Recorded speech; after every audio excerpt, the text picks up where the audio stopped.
Though he is poor, he is honest. Though he is honest, though he is poor, যদিও সে গরিব, কমার্শিয়ালে তবুও he is honest. এই বাক্যটা আমাদেরকে সিম্পল সেন্টেন্সে পরিবর্তন করতে বলা হয়েছে। তো আগে আমাদের বাক্যটা আছে কিসে সেটা জানতে হবে। এই বাক্যটা আছে কমপ্লেক্সে। কমপ্লেক্স থেকে সিম্পলে রূপান্তর করতে হবে। তো এখানে দুটো অংশ আমরা দেখতে পাচ্ছি। দো হি ইজ পুয়ার, যদিও সে গরিব, হি ইজ অনেস্ট, তবুও সে সৎ। এখানে সিম্পল সেন্টেন্সে রূপান্তর করতে হলে সিম্পল সেন্টেন্সের সংজ্ঞা আগে জানতে হবে। আমরা জানি সিম্পল সেন্টেন্স মানে হলো একটি মাত্র সাবজেক্ট থাকবে এবং একটি মাত্র ফাইনাইট ভার্ব থাকবে। উপরের বাক্যটা কমপ্লেক্স সেন্টেন্স। তো এখানে দো হি ইজ পুয়ার, দো এর পরিবর্তে আমরা ইনস্পাইট দিই। ইন স্পাইট অফ, যেহেতু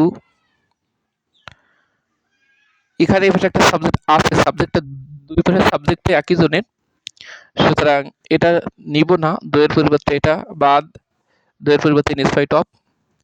ইজ, ইজ এখানে ইজটাকে আমরা জেনারেট করে দিই বিং পুয়ার। আমরা এইবার ইনস্পাইট অফ বিং পুয়ার, গরিব হওয়া সত্ত্বেও, হি ইজ অনেস্ট, গরিব হওয়া সত্ত্বেও সে সৎ। তো দেখো সিম্পল সেন্টেন্স মানে হলো সরল বাক্য, সরল বাক্যে একটাই সাবজেক্ট থাকে, সেই সাবজেক্ট হলো এই, আর একটা ফাইনাইট ভার্ব থাকবে, নন ফাইনাইট ভার্ব অনেকগুলো থাকতে পারে, সেটা হলো এই। আর দোয়ের পরিবর্তে ইনস্পাইট, ইজটা ফাইনাইট ভার্ব ছিল, সেটা আমরা জেরান্ড করে দিয়ে নন ফাইনাইট ভার্ব করে দিয়েছি। দ্বিতীয় বাক্যটা হলো he came to me so that he could met me. এটা সিম্পল সেন্টেন্সের রূপান্তর করতে বলা হয়েছে।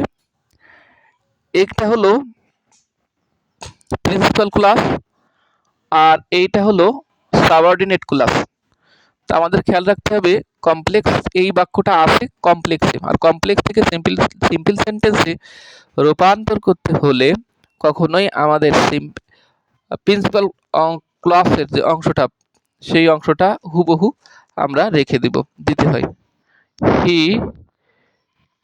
কেম to me, he came to me, সে আমার কাছে আসলো, সো দ্যাট এটা কমপ্লেক্সের চিহ্ন, এটা আমরা দিব না। হি যে সিম্পল সেন্টেন্স রূপান্তর করতে বলা হয়েছে, সাবজেক্ট একটা আমরা দিয়েছি, সুতরাং এটাও দিব না। কুড, কুড হলো কুড মডাল ভার্ব, আর এটা পাস্ট টেন্সের। আর এই মেট, এটা ফাইনাইট ভার্ব, সাবঅর্ডিনেট ক্লাসের ফাইনাইট ভার্ব। তো সেক্ষেত্রে আমরা এই মেট ভার্বটা আমরা নন ফাইনাইট করে দেবো, যেহেতু উদ্দেশ্যমূলক সেহেতু আমরা ইনফিনিটিভ করব। He came to me to meet me,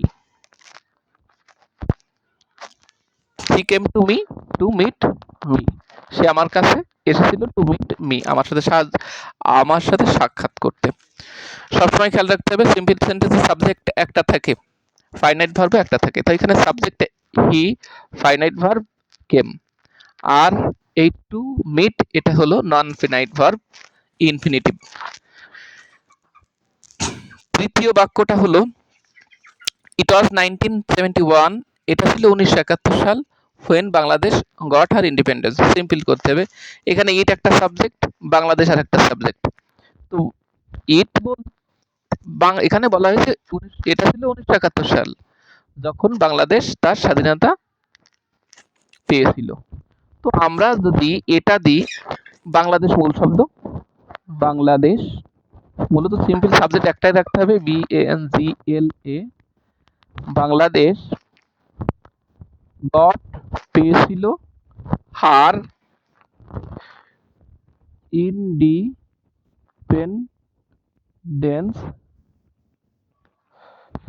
সালের পূর্বে আমরা ইন দিব, ইন 1971।